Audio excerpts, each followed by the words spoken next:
Hello friends, welcome to நண்பா you and me channel.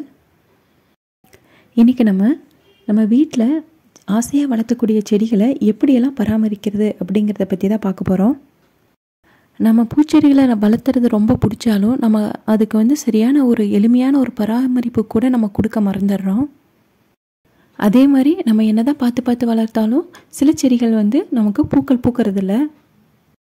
எளிமையான முறையில் வீட்டு உரத்தை கொடுத்து அற்புதமான முறையில் நிறைய பூக்களை நம்ம எப்படி கொண்டு வரலாம் அப்படிங்கிறத பற்றி தான் இந்த வீடியோலாம் நம்ம பார்க்க போகிறோம். வீடியோக்குள்ளே போகிறதுக்கு முன்னாடி நம்ம சேனலை சப்ஸ்கிரைப் பண்ணாதவங்க சப்ஸ்கிரைப் பண்ணிக்கோங்க. அப்படியே பக்கத்தில் இருக்கிற பெல் ஐக்கானை கிளிக் பண்ணி அதில் ஆளுங்கிற நோட்டிஃபிகேஷனுக்கான கிளிக் பண்ணிங்கன்னா நம்ம சேனலில் போடக்கூடிய அடுத்தடுத்த வீடியோக்கள் நோட்டிஃபிகேஷனில் வந்துடும். வாங்க ஃப்ரெண்ட்ஸ், வீடியோக்குள்ளே போகலாம். ரோஜா செடியாக இருக்கட்டும், மல்லிகைப்பூ செடியாக இருக்கட்டும், நம்ம வீட்டில் வளர்த்தக்கூடிய செடிகளில் ஒரு ஒயிட் கலரில் சிலந்தி வலை மாதிரி ஒரு சில பூச்சிகள் இருக்கும்.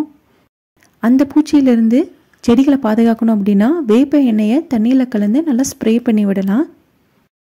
அது மட்டும் இல்லாமல் செடியோட வேர்க்கடியில் இருக்கக்கூடிய மண்ணெல்லாம் பறித்து அதில் நம்ம யூஸ் பண்ண கறிவேப்பிலை அதெல்லாம் நம்ம போட்டோம் அப்படின்னாலும் உங்களுக்கு அந்த பூச்சி தொல்லை வராது.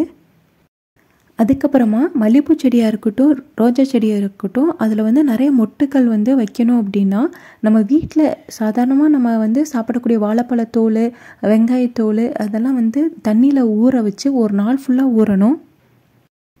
ஊற வச்சு ஊறினதுக்கப்புறமா அதை ரெண்டையும் நல்லா மிக்ஸ் பண்ணி நீங்கள் செடிகளுக்கு ஊற்றுனீங்க அப்படின்னா மொட்டுக்கள் நல்லா பெருசாக வைக்கும். இதில் அதிக பொட்டாசியம் இருக்கிறனால பூக்களும் அதிகமாக பூக்கும், மொட்டுக்களும் நல்லா பெருசாக வைக்கும். அதுவும் நல்லா ஊறின தண்ணியில் 1 கப் எடுத்து அதில் 2 டம்ளர் தண்ணி கலந்து நீங்கள் யூஸ் பண்ணலாம். நல்ல ரிசல்ட் கிடைக்கும். அதே மாதிரி ரோஜா பூச்செடியில் நிறைய பூக்கள் பூக்கணும், அடுக்கடுக்காக நிறையா பூக்கள் பூக்கணும் அப்படின்னா இந்த ஒரு டிப்ஸும் ஃபாலோ பண்ணலாம். நம்ம வீட்டில் தேங்காய் பால் எடுத்தோம் அப்படின்னா அதோட சக்கையை நல்லா காய வச்சு நம்ம செடிகளுக்கு கொடுத்தோம் அப்படின்னா நிறைய பூ பூக்கும். அதுவும் இந்த தேங்காயை நம்ம காய வச்சு போட்டாலும் மண்ணை தோண்டி ஒரு 2-3 இன்ச்சு ஃபுல்லாக மண்ணை தோண்டி போட்டிங்க அப்படின்னா உங்களுக்கு எறும்பு தொல்லையும் இதில் வராது.